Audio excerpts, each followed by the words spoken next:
सिंह जी महाराज के चार साहबजादे, बाबा अजीत सिंह, बाबा जुझार सिंह, बाबा जोरावर सिंह, बाबा फतेह सिंह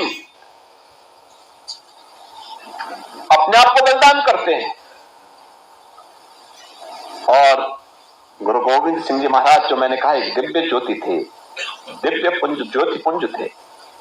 उन्होंने उस समय घोषणा कर दी थी कि मेरा काम हो गया, अब मुगल सल्तनत की उल्टी गिनती शुरू हो गई है।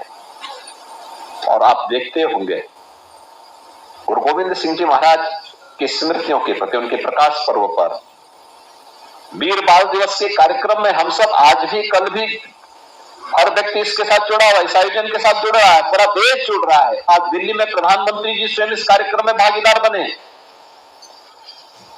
लेकिन मुगल सल्तनत के हुक्मरानों के घरों में कोई दीपक जलाने वाला नहीं है, पूरी वंश परंपरा स्वाहा हो गई है, कोई पूछने वाला नहीं है।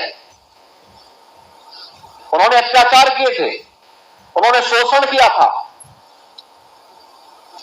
उन्होंने उस समय जिस प्रकार की बर्बरता ढाई थी, उस बर्बरता के खिलाफ एक आवाज थी। और दिव्य पुंज के रूप में, दिव्य शक्ति पुंज के रूप में, दिव्य ज्योति के रूप में गुरु गोविंद सिंह जी महाराज ने वह कार्य एक नई प्रेरणा के रूप में हम सबको किया। भारत का इतिहास इस देश से बहुत समृद्धशाली है। और सचमुच जब मैं इन बच्चों को देखता हूं, हम लोगों को लगता है कि वास्तव में उस समय भी गुरु गोविंद सिंह जी के चार साहबजादे भी लोग लालच दे रहे हैं। औरंगजेब के सूबेदार उन्हें लालच दे रहे हैं, हर प्रकार का लालच दे रहे हैं, धमका रहे हैं, क्रूरता की हदों को पूरा कर रहे हैं। लेकिन कोई अपने संकल्प से हटा नहीं। और यही तो भारत का इतिहास है। हमारी युवा पीढ़ी के सामने, हमारे स्कूली बच्चों के सामने इतिहास आना ही चाहिए। साहबजादा अजीत सिंह, बाबा जुझार सिंह, बाबा जोरावर सिंह और बाबा फतेह सिंह के बलिदान का, जिससे वर्तमान पीढ़ी देश और धर्म के लिए अपने आप को सदैव तैयार रहते हुए अपने कर्तव्यों के प्रति निर्वहन करने के लिए सदैव अपने आप को तैयार कर सके। डॉक्टर गुरमीत सिंह जी, श्री राजेंद्र सिंह बग्गा जी, पूर्व महापौर श्रीमती संयुक्ता भाटिया जी और प्रदेश के विभिन्न जनपदों से आज साहबजादा दिवस के अवसर पर उपस्थित सभी बहनों और भाइयों, भारत के इतिहास का एक ऐसा दिवस जो हर युवा को और हर बच्चे को एक नई प्रेरणा देता है।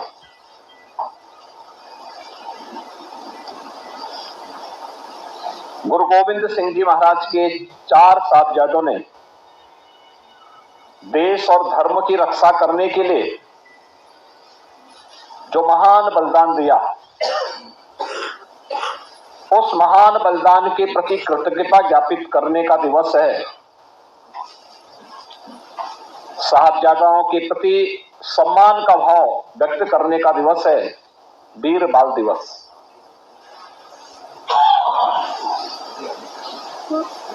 मैं धन्यवाद दूंगा अपने लखनऊ के सिख बंधुओं को, जिन्होंने 2020 से इस बात के लिए लगातार प्रयास किया कि भारत के इतिहास के उन स्वर्णाक्षरों में लिखे जाने वाले वीर साहबजादों के बलिदान को क्यों विस्मृत कर दिया गया। और उन्हें सम्मान देने के लिए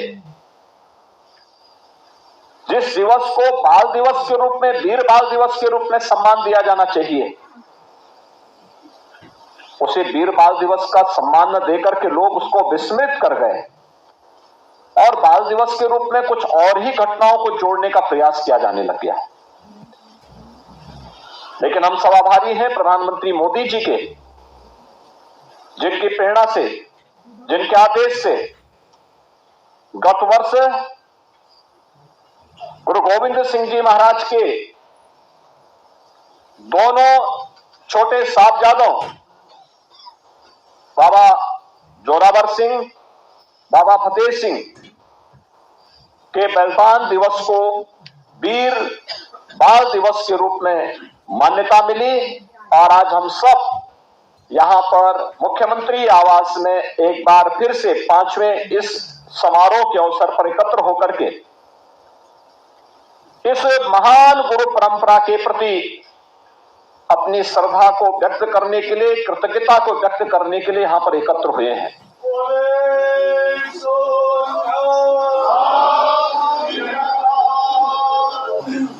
अब याद करिए कि गुरु गोविंद सिंह जी महाराज के दोनों बड़े साहबजादे बाबा अजीत सिंह, बाबा जुझार सिंह चमकौर के युद्ध में बलिदान हुए। हम सब के लिए प्रश्न वही है, क्या सिख गुरुओं का बलिदान क्या व्यक्तिगत के लिए था, परिवार के लिए था? नहीं, इस देश के लिए था, इस धर्म के लिए था। गुरु नानक देव जी से जो परंपरा प्रारंभ हुई, वो एक संत थे, भक्ति में रमे हुए थे, अद्भुत सिद्धि थी, भक्ति का जागरण करते थे। लेकिन भक्ति में भी शक्ति होती है,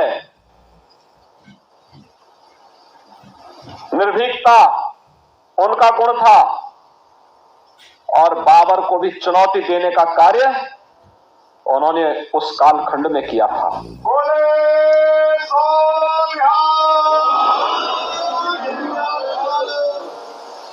सिख गुरुओं ने कभी चैन से बैठ करके अपने लिए, स्वयं के लिए नहीं सोचा। अगर आप जाएंगे देश के अलग अलग क्षेत्रों में, अलग अलग गुरु परंपरा ने अलग अलग परंपराओं की शुरुआत की। किसी सिख गुरु के द्वारा लंगर की परंपरा को अनिवार्य हिस्सा बनाने का कार्य किया गया, किसी ने सरोवरों के माध्यम से एक नई प्रेरणा प्रदान की, गुरु अर्जुन देव ने जहांगीर के अत्याचारों का डटकर के मुकाबला किया और गुरु तेग बहादुर जी तो